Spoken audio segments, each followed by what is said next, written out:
Fadenkuruni et la justice corrosive. Quand nous sommes durs avec Soro Guillaume, alias Fadenkuruni, des gens trouvent que nous en faisons trop. Le narratif de la location du matériel militaire développé dans les officines de communication est l'œuvre du grabataire du Niger. Épuisé par une cavale sans fin, sonné par ses échecs dans ses coups fourrés, Fadenkuruni n'a qu'une seule solution: lâcher ses chiens de communication sur les réseaux sociaux pour dénigrer, mentir et surtout accuser. Son valet de chambre, le jeune Woyoman, s'en donne à cœur joie. Hélas, pour eux, ils ne sont ni audibles, ni crédibles. Ils sont relégués au rang de faiseurs de bruit. En seul mot bruit, il y a toujours bruit. C'est un texte de notre frère Yacouba Doumbia, journaliste et observateur averti. Et vous aurez bien fait de comprendre que nous parlons ici du Soro Guillaume.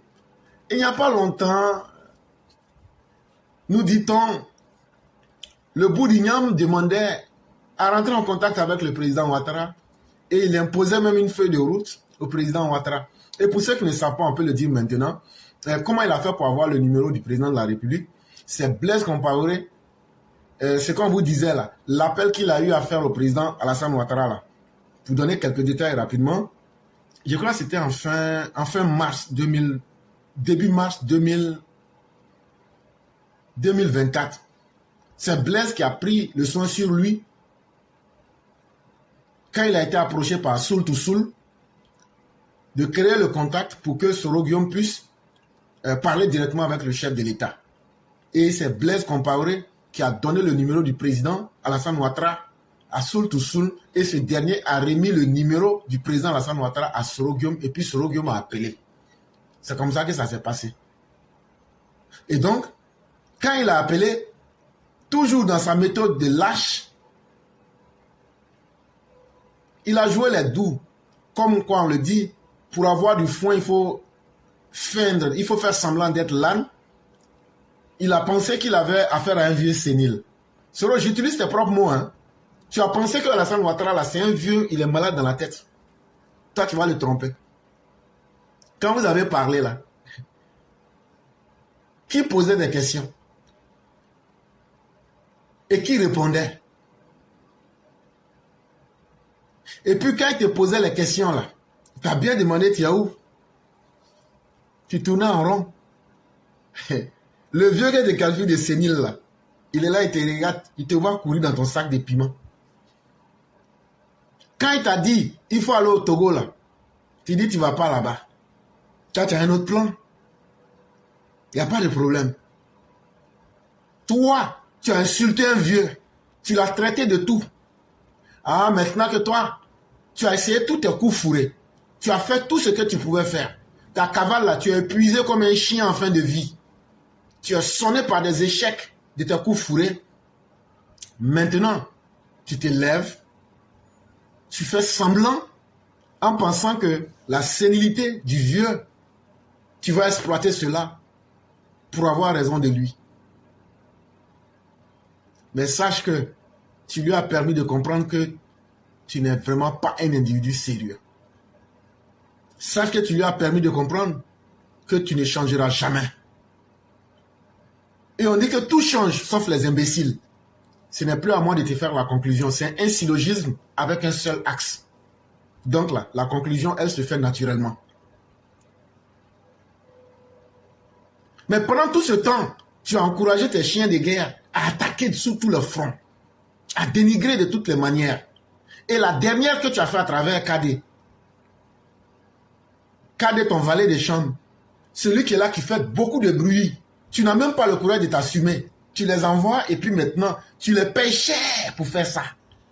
Comme si tu ne savais rien. Toi, Soro Guillaume là, c'est toi à travers Kadé. Vous avez payé beaucoup de personnes quand on a fini notre défilé militaire là pour venir saboter l'armée ivoirienne.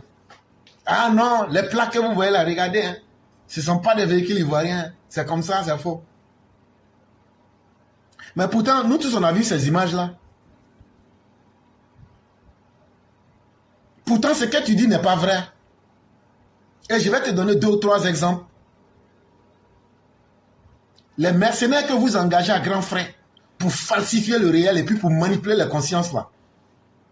Ceux qui veulent là, ils peuvent croire. Mais nous, on vient pour dire des vérités que chacun peut vérifier. Nous, on n'a pas besoin de corrompre l'intelligence. Nous, là, on n'a pas besoin de faire la promotion de l'ignorance collective. Nous, on n'a pas besoin de prendre le pouvoir sur les gens en les contrôlant à travers leur faiblesse qui est l'ignorance.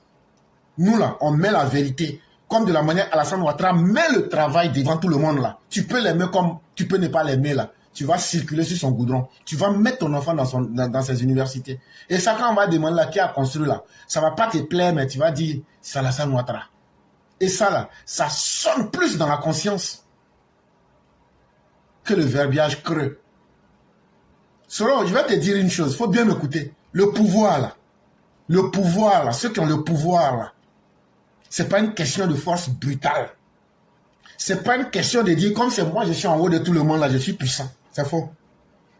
Ceux qui sont les vrais tenants du pouvoir, les présidents que vous voyez là, ce sont des gens qu'on met devant. Les présidents que vous voyez là, dans vos pays ou même partout dans le monde là, ce sont des gens qu'on choisit. C'est-à-dire de la manière on va aux élections là.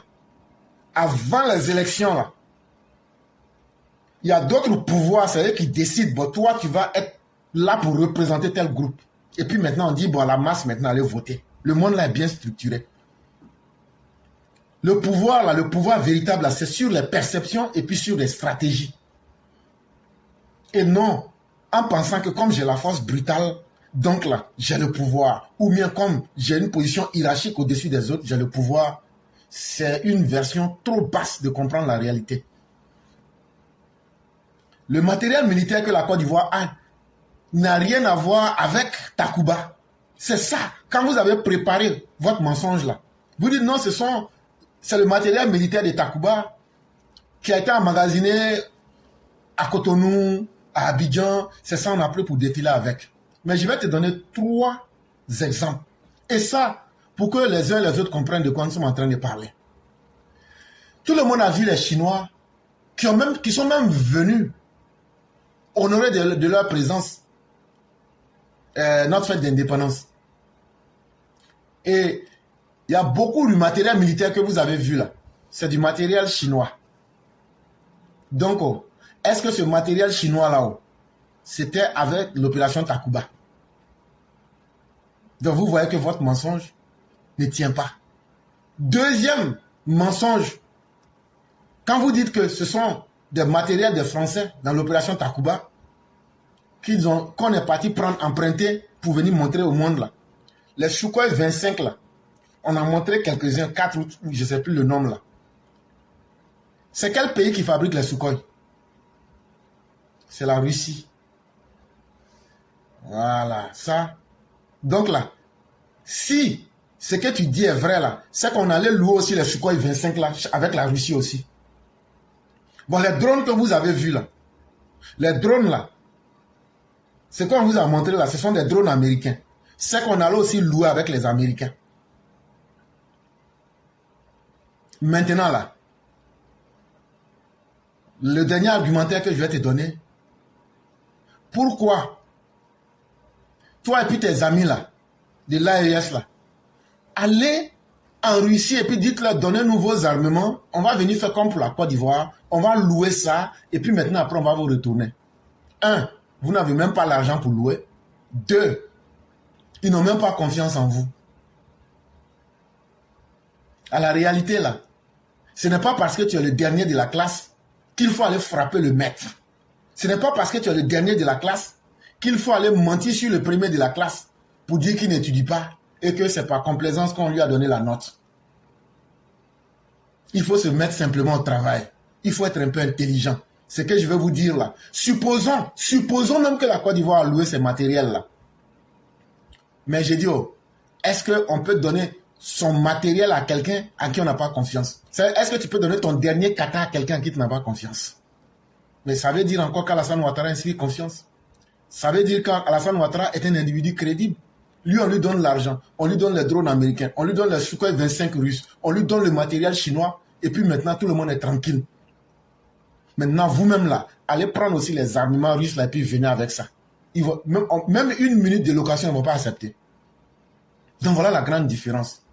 En réalité, ce qui vous met dans cette posture-là, c'est parce que vous êtes exaspéré. C'est parce que vous êtes dépassé par la stratégie. Je t'ai parlé, je t'ai dit que le pouvoir, ce n'est pas une question de force brute, ce n'est pas une question de position hiérarchique, mais c'est une question qui repose sur des perceptions et de la stratégie. En réalité, là, je vais te ramener rapidement à un livre et je te permettrai de lire ça au désert. On appelle ça les 48 lois du pouvoir. Il faut aller lire la loi numéro 39, voilà, c'est ça. La loi numéro 39. Et là, je vais te parler des stratégies parce que si je veux rentrer dans la perception des choses, tu ne comprendras pas. Mais je vais te parler un peu de stratégie. Pour exaspérer un ennemi, il faut avoir de la stratégie. Et pour exaspérer quelqu'un là, il faut le provoquer, le frustrer pour le pousser à commettre des erreurs. Ça fait aussi partie de l'art de la guerre comme l'enseigne Sun Tzu. Sun Tzu nous disait qu'il faut harceler l'ennemi pour le désorienter et le rendre imprévisible. Parce que tant que quelqu'un prend des décisions de manière imprévisible, il ne peut que multiplier les erreurs. Mais aujourd'hui, là, le président Ouattara est serein. Au point même que vous voudriez qu'il parle, qu'il réagisse. Non, c'est lui qui a le contrôle de la situation. C'est lui qui vous exaspère. Sinon, quand tu es serein, là, tu n'es pas obligé de parler. Tu demandes pardon. Hier, aujourd'hui, tu viens dire que non, la poudre de maïs est devenue 1000 francs, 1500 francs. Tu ne maîtrises rien. Ça prouve qu'aujourd'hui, là, la stratégie du président marche.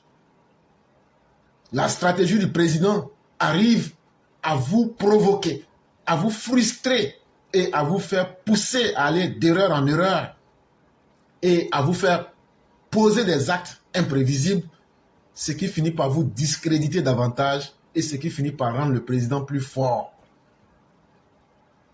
Et donc ici, le président utilise des tactiques, comme je le disais, qui agacent et qui frustrent ses adversaires, qui met en lumière toute votre vulnérabilité et cela finit par vous désorienter.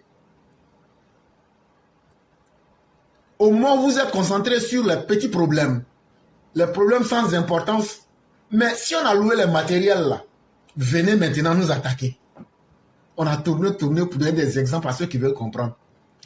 Maintenant là-haut, pourquoi vous n'attaquez pas? Alors que l'envie aujourd'hui vous gratte. Vous avez besoin de port, non? Mais le port d'Abidjan là est plus proche que celui de Dakar. Attaquez. Venez attaquer.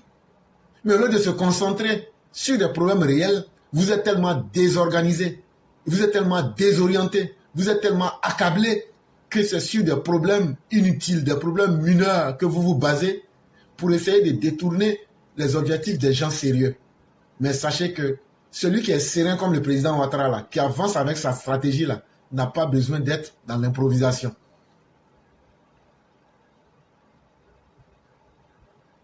Et donc, comme je te le disais, celui qui est dans l'impulsivité aujourd'hui, celui qui commet des erreurs dans tous les sens, là, on les connaît. C'est vous et l'opposition ivoirienne. Et cela demande de toute l'efficacité de la stratégie du président contre ses adversaires parce qu'il vous rend inefficace, il vous rend inefficient et il vous maîtrise parce que lui, il est serein, au point même que vous souhaiteriez qu'il dise quelque chose. Et là, le président américain Winston Churchill était très fort dans cette stratégie de tactique. Parce qu'il y a une grande différence entre la tactique et la stratégie. Et c'est comme ça qu'ils ont fait à travers le président Winston Churchill, un président américain, pour exaspérer, pour pousser Hitler à bout. Et Hitler va prendre des décisions irrationnelles, des décisions imprudentes qui vont le discréditer à la face du monde. On n'a pas forcément besoin, quand on a une confiance en sa stratégie, on n'a pas forcément besoin de mener un combat physique. On peut détruire un ennemi à travers la stratégie, la tactique, en les aspirant pour que lui-même là, il puisse faire des erreurs d'imprudence et lui-même là, il sera sa propre chute. Et même souvent, quand vous êtes dans l'avion, on le constate souvent, dans les box par exemple, vous voyez par exemple, avant la compétition ou bien pendant qu'ils sont en train de se donner des coups, tu lances par exemple une insulte à l'autre. Et quand ça va l'énerver, il va vouloir te donner un coup fort, mais c'est de l'énergie qui puise dans son corps.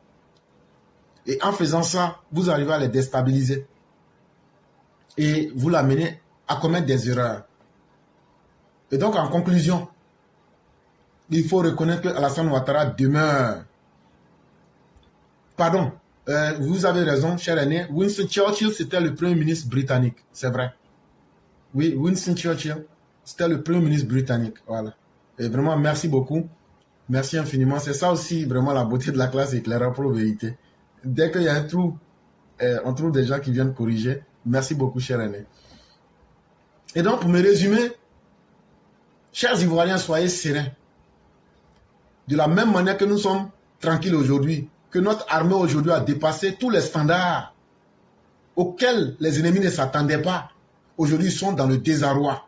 Aujourd'hui, là, toute leur stratégie a montré son inefficacité. Maintenant, on attend que, pendant leur fête d'indépendance, ils puissent nous sortir le matériel russe qu'ils vont aller louer. Ils puissent nous sortir, puisque c'est eux les meilleurs amis et les meilleurs représentants de la Russie. Nous attendons que eux, ils puissent faire la fierté de la Russie en faisant sortir toutes les armes russes qu'ils vont aller louer, comme de la manière la Côte d'Ivoire a loué pour elle. Là. Et puis on va voir. En réalité, la Côte d'Ivoire aujourd'hui, avec ces milliards qu'elle a pu engranger, a une armée sérieuse. Vous allez aussi nous dire que tous les officiers militaires qu'on a formés là, ce sont des gens qu'on a formés en location. Vous allez aussi nous dire que nos forces spéciales, on les a entraînés, c'est location aussi. Mais en même temps, dites que la Côte d'Ivoire même en location. Soyons un peu sérieux, concentrons-nous sur les vrais problèmes. Vous démontrez chaque jour que vous êtes les meilleurs ennemis de la Côte d'Ivoire. Et l'armée a compris ce message-là. L'armée a perçu ça comme une insulte. Et l'armée te dit, le jour que tu es prêt là, vous avec les opposants là, avec vos pays de l'AES là, tentez et vous allez goûter de quoi la Côte d'Ivoire est capable de faire.